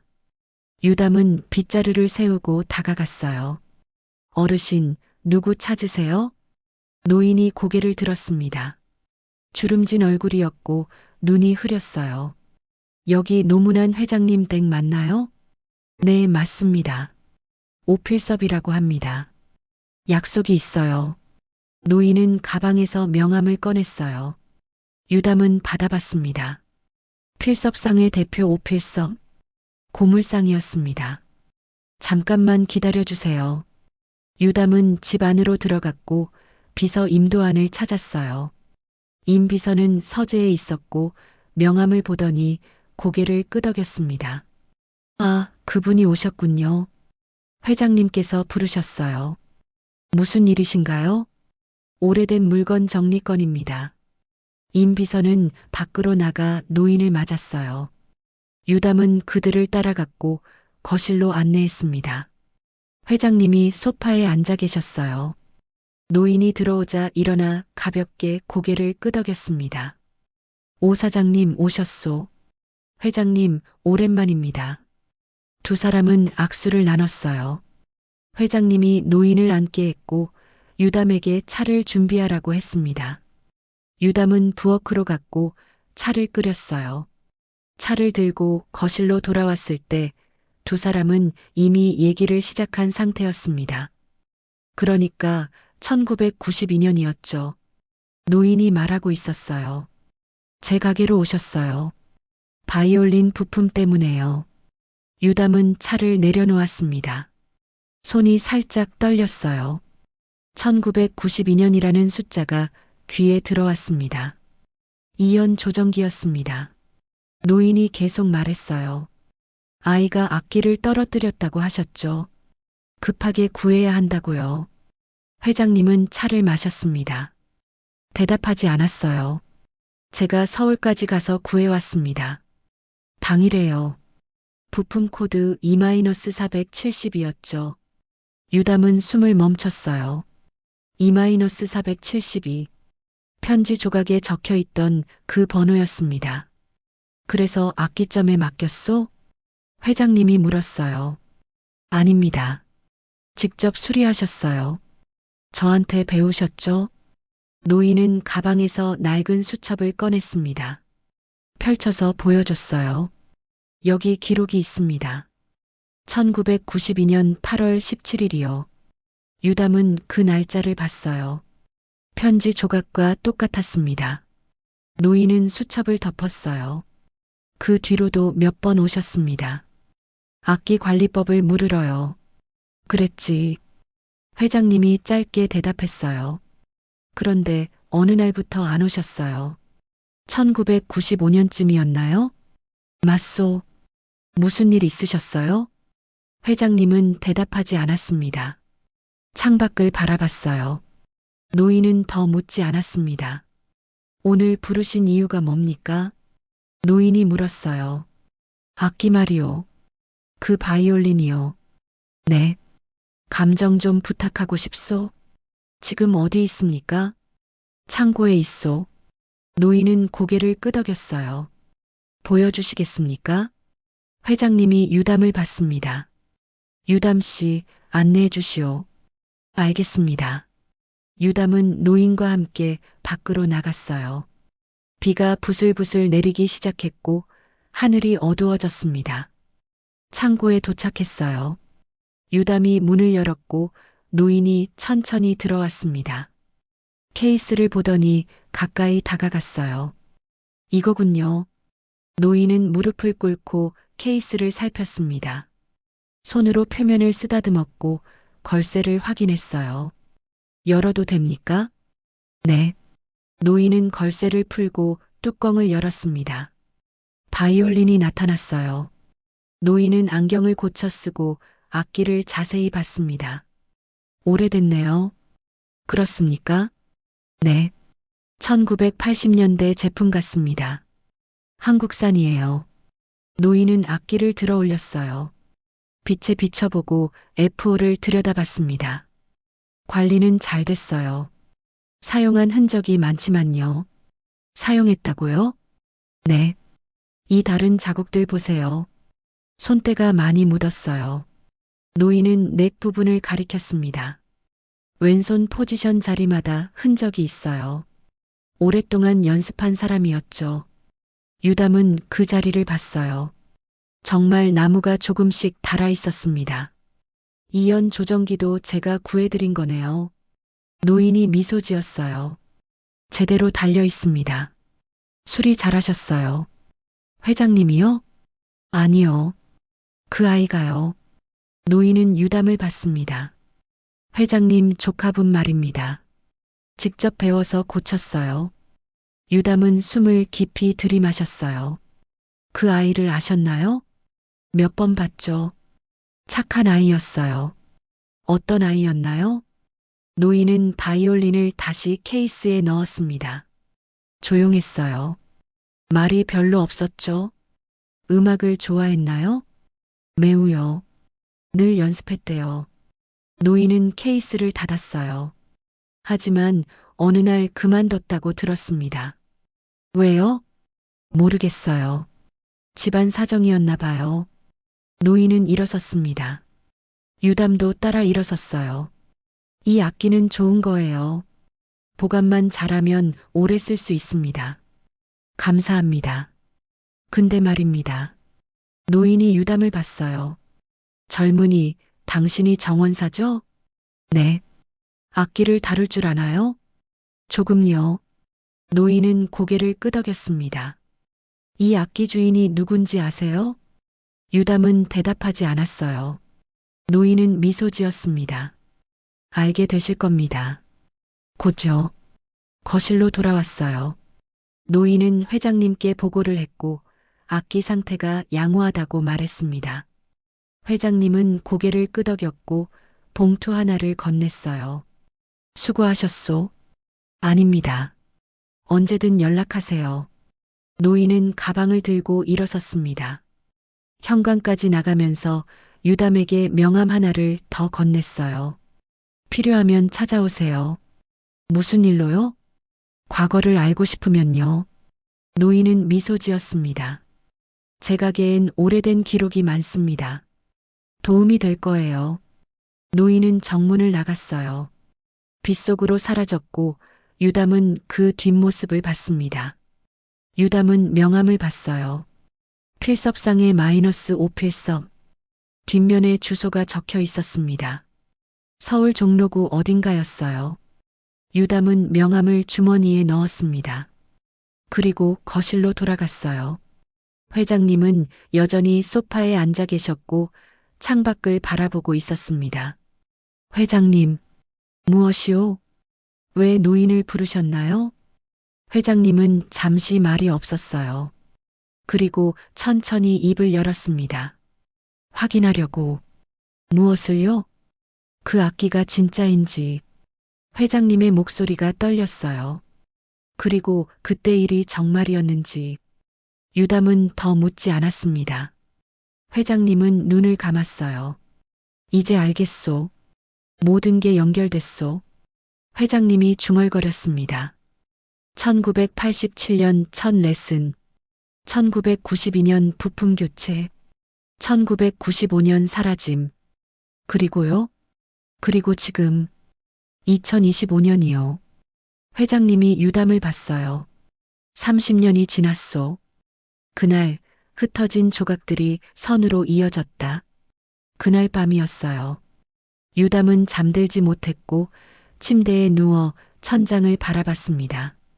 고물상 노인의 말이 머릿속을 맴돌았어요. 알게 되실 겁니다. 곧요. 무엇을 알게 된다는 걸까요? 유담은 일어나 앉았습니다. 창밖을 봤어요. 달이 구름에 가려져 있었고 정원이 어두웠습니다. 시계를 봤어요. 새벽 2시였습니다. 복도로 나왔어요. 집안이 조용했습니다. 계단을 내려가다가 서재 쪽에서 불빛이 새어나오는 걸 봤어요. 누군가 깨어 있었습니다. 유담은 다가갔어요. 문틈으로 안을 봤습니다. 회장님이었어요. 책상 앞에 앉아 서류를 보고 있었고 손에 사진을 들고 있었습니다. 얼굴이 창백했고 손이 떨리고 있었어요. 유담은 노크했습니다. 똑똑. 회장님이 고개를 들었어요. 누구요? 유담입니다. 들어오시오. 유담은 문을 열고 들어갔어요. 회장님은 사진을 서랍에 넣었고 서류를 덮었습니다. 왜 안 주무시오? 잠이 안 옵니다. 나도 그렇소. 회장님은 한숨을 내쉬었어요. 앉으시오. 유담은 의자에 앉았습니다. 회장님은 창밖을 바라봤어요. 잠시 말이 없었고 시계 초침 소리만 째깍거렸습니다. 유담 씨, 네. 솔직히 물어보겠소? 회장님이 유담을 봤어요. 본인이 누군지 아시오? 유담은 숨을 멈췄어요. 모릅니다. 정말 모르시오? 네. 기억이 없습니다. 언제부터요? 5년 전부터입니다. 회장님은 고개를 끄덕였어요. 어디서 살았소? 여러 곳입니다. 일용직을 했어요. 가족은요? 모릅니다. 회장님은 책상 서랍을 열었어요. 그리고 봉투 하나를 꺼냈습니다. 오래된 봉투였고 구겨져 있었어요. 이걸 보시오. 회장님이 봉투를 내밀었습니다. 유담은 받아들었어요. 무거웠습니다. 안을 열어봤고 서류 한 장이 들어 있었어요. 병원 기록지였습니다. 유담은 천천히 서류를 펼쳤어요. 형광등 불빛 아래서 글씨가 보였습니다. 손이 떨렸고 눈이 흐려졌어요. 하지만 읽을 수 있었습니다. 환자명 노준혁. 이름이 적혀 있었어요. 생년월일 1977.03, 15. 날짜가 있었습니다. 진단명 좌측 엄지골절. 부상 내용이었어요. 진료일 1995.07, 12. 1995년 7월 12일이었습니다. 유담은 숨을 멈췄어요. 손이 떨렸고 서류가 흔들렸습니다. 회장님이 말했어요. 계속 읽으시오. 유담은 아래를 봤습니다. 소견 왼손 엄지 중수골 골절. 낙상으로 추정. 깁스 사주 권고. 악기 연주 6개월 금지. 악기 연주. 왼손 엄지 골절. 유담은 자신의 왼손을 봤어요. 엄지가 조금 틀어져 있었고 언제나 그랬던 것처럼 익숙했습니다. 이게, 유담이 속삭였어요. 이게 저인가요? 회장님은 대답하지 않았습니다. 그냥 유담을 바라봤어요. 유담은 서류를 다시 봤습니다. 노준혁. 이름을 소리내어 읽었어요. 1977년 3월 15일생. 계산해 봤습니다. 지금 2025년이니까 48살이었어요. 왼손 엄지골절. 1995년 7월. 임 비서가 말했던 그 시기였습니다. 그 아이가 사라진 게 1995년 여름이었어요. 유담은 회장님을 봤습니다. 저는, 그래. 회장님이 끊었어요. 내 조카요. 침묵이 흘렀어요. 유담은 아무 말도 할 수 없었습니다. 서류를 쥔 손이 떨렸고 가슴이 두근거렸어요. 심장 소리가 귓속에서 쿵쿵거렸습니다. 준혁아. 회장님이 불렀어요. 맞지? 유담은 고개를 들지 못했습니다. 눈물이 차올랐고 목이 메었어요. 왜 우는지 알 수 없었습니다. 모르겠습니다. 유담이 말했어요. 기억이, 나도 확신할 수 없소. 회장님이 말했습니다. 하지만 모든 게 맞아떨어지요. 회장님은 일어섰어요. 창가로 걸어가 밖을 바라봤습니다. 1995년 7월이었소. 내가 집을 나간 게. 왜요? 나 때문이었소. 회장님의 목소리가 떨렸어요. 내게 음악을 그만두라고 했소. 대학 가라고 했지. 왜 그러셨나요? 현실 때문이었소. 회장님은 한숨을 내쉬었어요. 음악으로는 못 산다고 생각했소. 실용적이지 못하다고. 싸웠나요? 그랬소. 회장님은 눈을 감았습니다. 넌 바이올린을 집어 던졌소. 그리고 나갔지. 유담은 서류를 봤어요. 낙상으로 추정.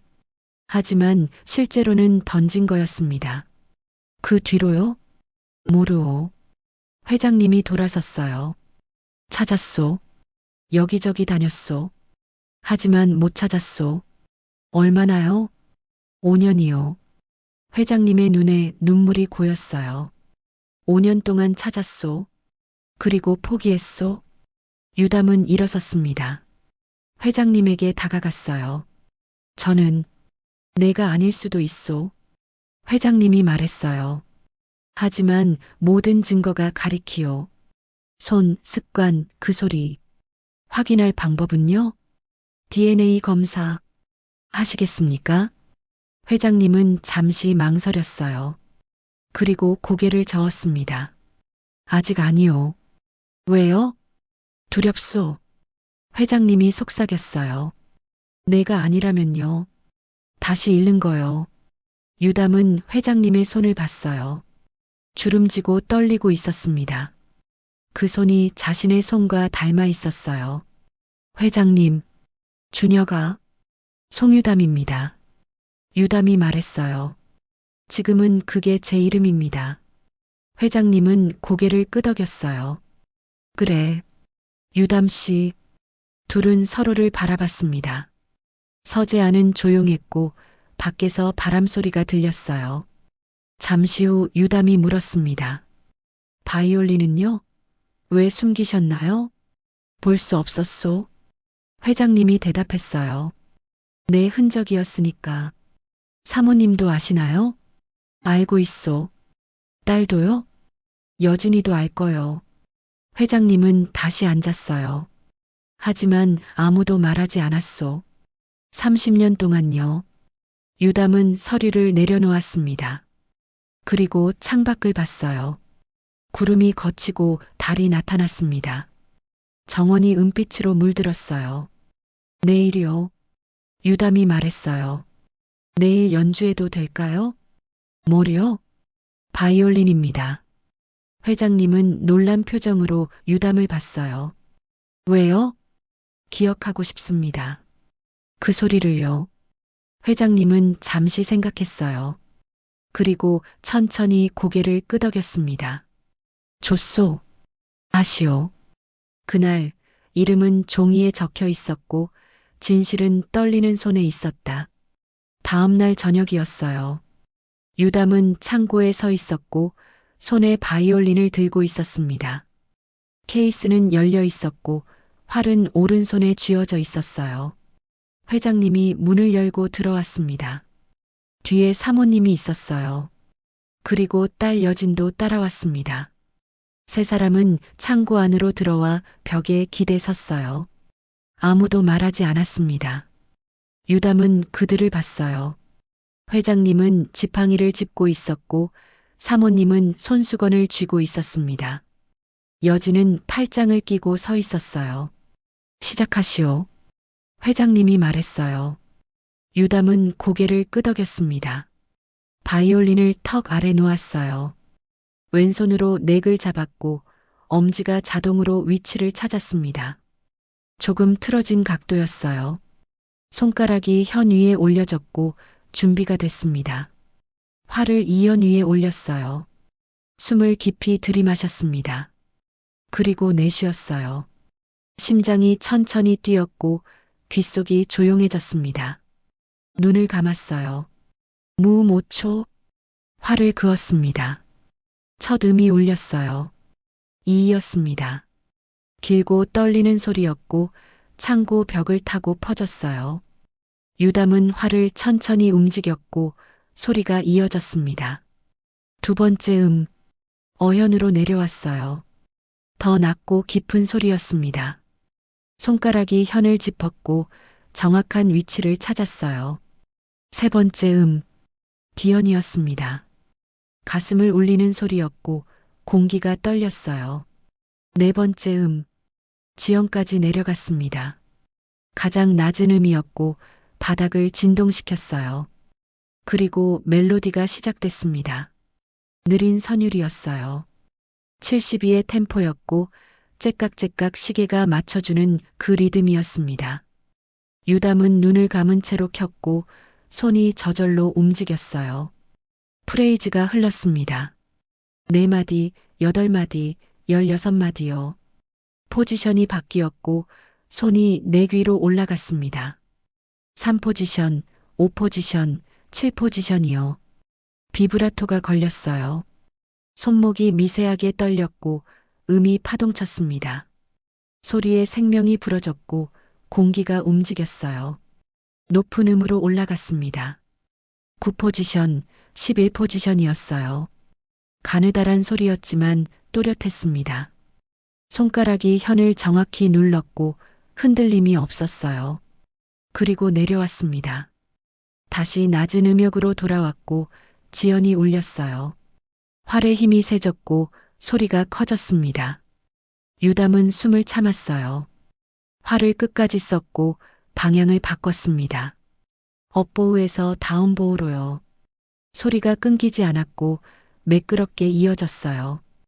왼손이 빠르게 움직였습니다. 트릴이 걸렸고 두 음이 번갈아 울렸어요.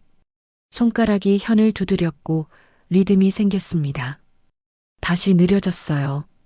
템포가 줄었고 소리가 작아졌습니다. 활이 현을 살짝 스치듯 지나갔고 숨소리처럼 희미해졌어요. 그리고 멈췄습니다. 마지막 음이 공중에 떠 있었어요. 이 음이었고 길게 울렸습니다. 유담은 활을 천천히 들어 올렸고 소리가 사라졌어요. 침묵이 왔습니다. 유담은 눈을 떴어요. 회장님이 벽에 기댄 채 눈물을 흘리고 있었습니다. 사모님은 손수건으로 얼굴을 가리고 있었고 어깨가 떨렸어요. 여진은 바닥에 주저앉아 있었고 두 손으로 입을 막고 있었습니다. 아무도 말하지 않았어요. 유담은 바이올린을 내렸습니다. 손이 떨렸고 가슴이 뜨거웠어요. 왜 그런지 알 수 없었지만 눈물이 났습니다. 준혁아, 회장님이 불렀어요. 목소리가 떨렸고 간신히 나오는 소리였습니다. 그 소리야. 회장님, 내 소리였어. 회장님이 한 걸음 다가왔어요. 30년 전 그 소리. 사모님이 손수건을 내렸습니다. 눈이 빨갛게 부어 있었고 눈물이 계속 흘렀어요. 돌아왔구나. 그녀가 속삭였어요. 우리 준혁이가. 여진이 일어섰습니다. 유담에게 다가왔고 그를 빤히 봤어요. 눈물이 볼을 타고 내려왔습니다. 오빠. 그녀가 말했어요. 정말 오빠예요? 유담은 대답할 수 없었어요. 목이 메었고 말이 나오지 않았습니다. 회장님이 유담 앞에 섰어요. 손을 뻗어 유담의 어깨를 잡았습니다. 힘이 없는 손이었지만 따뜻했어요. 미안하다. 회장님이 말했어요. 30년 전 일. 미안하다. 회장님, 내가 틀렸어. 음악을 막은 게. 회장님의 목소리가 흔들렸어요. 내가 옳았어. 계속했어야 했어. 아닙니다. 그래서 떠난 거지? 유담은 고개를 숙였습니다. 기억이 나지 않았어요. 하지만 가슴속 어딘가에서 무언가 움직였습니다. 기억 안 나요. 괜찮아. 회장님이 유담을 끌어안았어요. 돌아온 게 중요해. 그것만으로. 사모님도 다가왔습니다. 유담의 손을 잡았고 손이 차가웠어요. 많이 힘들었지? 모르겠습니다. 이제 됐어. 집에 왔어. 여진이 유담의 다른 손을 잡았어요. 오빠, 기억 안 나도 괜찮아요. 우리가 있잖아요. 네 사람은 한참을 그렇게 서 있었어요. 창고 안은 조용했고 바이올린만 케이스 위에 놓여 있었습니다. 30년의 침묵을 깬 그 악기가요. 잠시 후 회장님이 물었어요. 어떻게 켰어? 기억이 났어? 유담은 고개를 저었습니다. 몸이 기억했어요. 손이? 네. 그리고 귀가요. 유담은 자신의 왼손을 봤어요. 이 손이 알고 있었어요. 어떻게 하는지. 회장님은 유담의 손을 봤습니다. 조금 틀어진 엄지, 굳은 살 박힌 손가락, 오래 연습한 흔적들이요. 1995년 그날, 회장님이 말했어요. 내가 바이올린을 던졌어. 그리고 나갔지. 다쳤나요? 엄지가 부러졌어. 회장님은 눈을 감았습니다. 병원에 데려가려 했는데 없었어. 찾았지만 못 찾았어. 5년요. 그래. 5년. 그 뒤로요? 포기했어. 회장님이 눈을 떴어요. 죽었다고 생각했어. 사모님이 바이올린을 집어들었어요. 조심스럽게 케이스에 넣었고 뚜껑을 닫았습니다. 하지만 걸쇠는 잠그지 않았어요. 이제 다시 켜도 돼. 그녀가 말했어요. 매일이요. 여진이 고개를 끄덕였습니다. 우리 듣고 싶어요. 오빠 소리. 유담은 케이스를 봤어요. 30년 동안 잠겨 있었던 그 상자가 이제 열려 있었습니다. 연습해야 할 것 같아요. 그래. 회장님이 미소 지었어요. 천천히 해. 시간 있어. 감사합니다. 고맙긴. 내가 고맙지. 네 사람은 창고를 나왔어요. 정원으로 나오자 저녁 하늘이 보였습니다. 해가 지고 있었고 노을이 붉게 물들어 있었어요. 유담은 그 하늘을 봤습니다. 송유담이 아니라 노준혁으로서요. 아니, 아직은 둘 다였습니다. 과거와 현재 사이 어딘가에 있는 사람이요. 그날 30년의 침묵이 깨졌고 소리는 집으로 돌아왔다. 사흘이 지났어요. 유담은 여전히 정원에서 일했고 나무를 돌봤습니다. 하지만 이제는 달랐어요. 저녁이 되면 창고가 아닌 거실로 들어갔고 가족과 함께 저녁을 먹었습니다. 회장님은 상석에 앉았어요. 사모님은 옆자리에 있었고 여진은 건너편에 앉았습니다. 유담은 그들 사이에 자리를 잡았어요. 오늘 정원 일 어땠어? 회장님이 물었어요. 장미 가지치기 했습니다. 힘들지 않았어? 괜찮습니다. 사모님이 국을 떠서 유담 앞에 놓았어요. 많이 먹어. 너무 말랐어. 감사합니다. 여진이 반찬을 유담 쪽으로 밀었습니다. 오빠는 뭐 좋아해요? 모르겠습니다. 예전엔 된장찌개 좋아했는데. 여진이 웃었어요. 기억 안 나요? 아니요. 천천히 기억날 거예요. 식사가 조용히 진행됐어요. 포크와 숟가락 부딪히는 소리, 그릇 놓는 소리가 작게 울렸습니다. 유담은 천천히 밥을 먹었고 가끔 창밖을 봤어요. 정원이 보였습니다. 자신이 가꾼 나무들이 어둠 속에서 실루엣으로 보였어요. 라벤더 향이 희미하게 들어왔고 바람이 창을 스쳤습니다. 준혁아, 회장님이 불렀어요. 유담은 고개를 들었습니다. 아직 그 이름이 낯설었어요. 네. 내일 병원 가자. 무슨 일로요? 검사 좀 하려고. 건강 확인. 유담은 고개를 끄덕였습니다. 그리고 DNA 검사도 하자. 확실히 해두는 게 좋겠어. 알겠습니다. 사모님이 말했어요. 검사 안 해도 알아. 내 눈으로 봤어. 그래도요. 회장님이 대답했어요. 기록으로 남겨야지. 식사 후였어요. 여진이 유담을 2층으로 데려갔습니다. 복도 끝 방이었고 문이 닫혀 있었어요. 오빠 방이에요. 여진이 문을 열었어요. 안은 깨끗했습니다. 침대가 있었고 책상이 있었어요. 창문으로 정원이 보였고 커튼이 바람에 흔들렸습니다. 30년 동안 그대로 뒀어요. 엄마가요. 여진이 말했어요. 유담은 방 안으로 들어갔습니다. 벽을 봤어요. 오래된 포스터가 붙어 있었고 바이올리니스트 사진이었습니다. 이름은 읽을 수 없었어요. 책상 위에 악보가 쌓여 있었어요.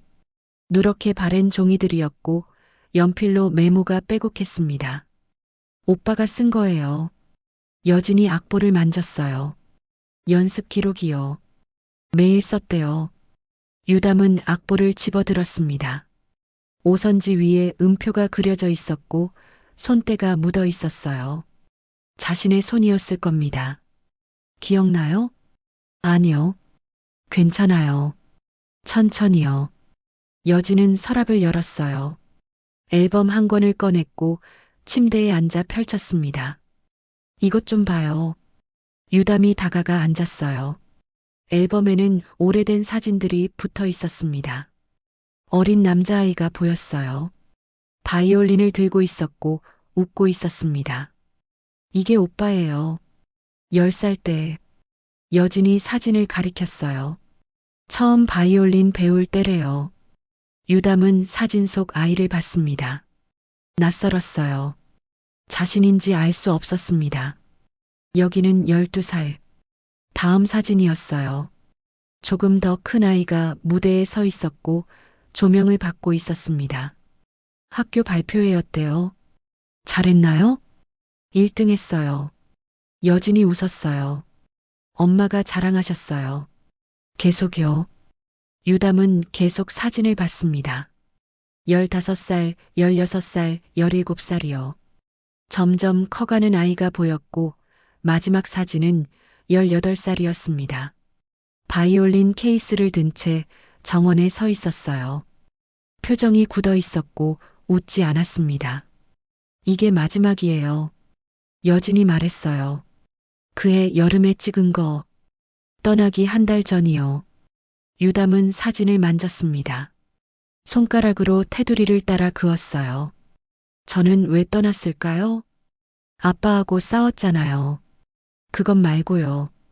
유담이 물었어요. 진짜 이유요? 여진은 잠시 생각했습니다. 모르겠어요. 오빠만 알겠죠. 기억이 안 나는데요. 언젠가 기억날 거예요. 여진이 유담의 손을 잡았어요. 그때까지 여기 있어요. 우리랑요. 그날 밤이었어요. 유담은 자신의 방, 아니 노준혁의 방에 누워 있었습니다. 천장을 바라봤어요. 낯설었지만 동시에 익숙했습니다. 창문이 조금 열려 있었고 바람이 들어왔어요. 라벤더 향이 섞여 있었고 정원의 소리가 들렸습니다. 유담은 일어나 앉았습니다. 책상으로 가서 악보를 폈어요. 자신이 쓴 글씨를 봤습니다. 또박또박한 필체였고 숫자가 빼곡했어요. 프레이즈 1-8마디 템포 72 비브라토 3번. 연습 기록이었습니다. 포지션 3-5-7 전환 30회 반복. 세세한 메모들이었어요. 유담은 펜을 집어들었습니다. 그리고 새 종이에 써봤어요. 노준혁. 글씨가 떨렸습니다. 지웠어요. 다시 썼습니다. 송유담. 이건 안정적이었어요. 유담은 두 이름을 나란히 놓고 봤습니다. 어느 쪽이 자신일까요? 아니면 둘 다일까요? 노크 소리가 났어요. 들어와도 돼요? 여진의 목소리였습니다. 네. 문이 열렸고 여진이 들어왔어요. 손에 컵을 들고 있었습니다. 따뜻한 우유예요. 엄마가요. 고맙습니다. 여진은 컵을 책상에 놓았어요. 유담이 쓴 이름들을 봤습니다. 고민돼요? 네. 어떤 이름이 좋아요? 유담은 대답하지 않았어요. 여진이 의자를 당겨 앉았습니다. 저는 오빠가 편한 걸로 하면 된다고 생각해요. 그래도 되나요? 왜 안 돼요? 여진이 미소 지었어요. 이름은 부르는 사람을 위한 것도 있지만 본인을 위한 것도 있잖아요. 유담은 종이를 받습니다. 천천히 결정할게요. 그래요. 시간 있어요. 여진이 일어섰어요. 잘 자요, 오빠. 잘 자. 여진이 나갔고 문이 닫혔습니다. 유담은 우유를 마셨어요. 따뜻했고 달았습니다. 창밖을 봤어요. 달이 떠 있었고 정원을 비추고 있었습니다. 나무 그림자가 길게 늘어졌고 바람이 불었어요. 유담은 다시 종이를 받습니다. 그리고 천천히 펜을 들었어요. 노준혁, 송유담. 두 이름을 이었습니다. 가운데 선을 그었어요. 아직은 둘 다였습니다. 하지만 언젠가는 하나가 될 거였어요. 그날 이름은 종이 위에 있었고 시간은 천천히 흘렀다. 석 달이 지났어요. 봄이었습니다. 정원에 꽃이 피었고 라벤더가 보라빛으로 물들었어요. 유담은 나무 아래 벤치에 앉아 있었고 손에 바이올린을 들고 있었습니다. 검사 결과가 나왔어요. 99.97% 일치였습니다. 의학적으로 확실했어요. 송유담은 노준혁이었고 노준혁은 회장님의 조카였습니다. 하지만 이름은 아직 두 개였어요. 호적엔 노준혁으로 올라갔지만 사람들은 여전히 유담이라고 불렀습니다. 본인도 그게 편했어요. 30년을 그 이름으로 살았으니까요. 회장님은 더 이상 묻지 않았습니다. 내가 편한 대로 해. 그렇게 말했어요. 오후 3시였습니다. 유담은 화를 현에 올렸어요. 눈을 감았고 숨을 깊이 들이마셨습니다. 화를 그었어요. 소리가 흘렀습니다. 느린 선율이었고 정원 위로 퍼져나갔어요. 바람이 소리를 실어 날랐고 꽃잎이 흔들렸습니다. 창문이 열렸어요. 2층에서 사모님이 내다봤습니다. 미소를 지었고 손을 흔들었어요. 유담은 연주를 멈추지 않고 고개를 끄덕였습니다. 거실 문이 열렸어요. 여진이 나왔습니다. 손에 차 2잔을 들고 있었고 벤치 옆에 앉았어요. 조용히 듣고 있었습니다. 회장님도 나왔어요. 지팡이를 짚고 천천히 걸어왔습니다. 나무 그늘 아래 섰고 눈을 감았어요. 고개를 끄덕이며 박자를 맞췄습니다. 유담은 계속 켰어요. 손가락이 익숙하게 움직였고 활이 부드럽게 흘렀습니다. 30년 만이었지만 몸은 기억하고 있었어요. 모든 것을요. 곡이 끝났습니다. 마지막 음이 공중에 머물렀다가 사라졌어요. 바람만 불었고 나뭇잎이 바스락거렸습니다. 좋았어. 회장님이 말했어요. 많이 나아졌어. 감사합니다. 매일 연습하니? 네. 1시간씩이요. 회장님은 벤치에 앉았습니다. 여진이 차를 건넸고 회장님은 받아 마셨어요. 준혁아. 네. 행복하니? 유담은 바이올린을 내려놓았습니다. 정원을 둘러봤어요. 자신이 가꾼 나무들, 핀 꽃들, 그 너머 집이 보였습니다. 모르겠습니다. 모른다고? 행복이 뭔지 잘 몰라서요. 유담이 웃었어요. 하지만 나쁘진 않습니다. 지금이요. 회장님도 웃었습니다. 그럼 됐어. 세 사람은 한참을 그렇게 앉아 있었어요. 차를 마시고 바람을 맞으며 아무 말도 하지 않았습니다. 해가 기울기 시작했어요. 유담은 다시 바이올린을 들었습니다. 이번엔 다른 곡이었어요. 조금 더 밝은 선율이었고 템포가 빨랐습니다. 손가락이 움직였어요. 음이 튀어 올랐고 내려왔습니다. 리듬이 경쾌했고 정원이 그 소리로 채워졌어요. 회장님이 고개를 끄덕였습니다. 여진이 손뼉을 쳤어요. 사모님이 창문에서 웃고 있었습니다. 유담은 눈을 감고 계속 켰어요. 기억이 돌아오지 않아도 괜찮았습니다. 지금이 있으니까요. 이 정원, 이 가족, 이 소리가요. 송유담으로 살다가 노준혁을 만났습니다. 그리고 지금은 둘 다였어요. 과거와 현재 사이 어딘가에 서 있었지만 괜찮았습니다. 앞으로 나아갈 수 있으니까요. 한 음씩, 한 걸음씩이요. 그날 정원엔 바이올린 소리가 흘렀고 봄은 계속되었다. 오늘 이야기가 마음에 드셨다면 구독과 좋아요, 알림 설정 잊지 마세요. 여러분의 따뜻한 댓글은 저에게 정말 큰 힘이 됩니다.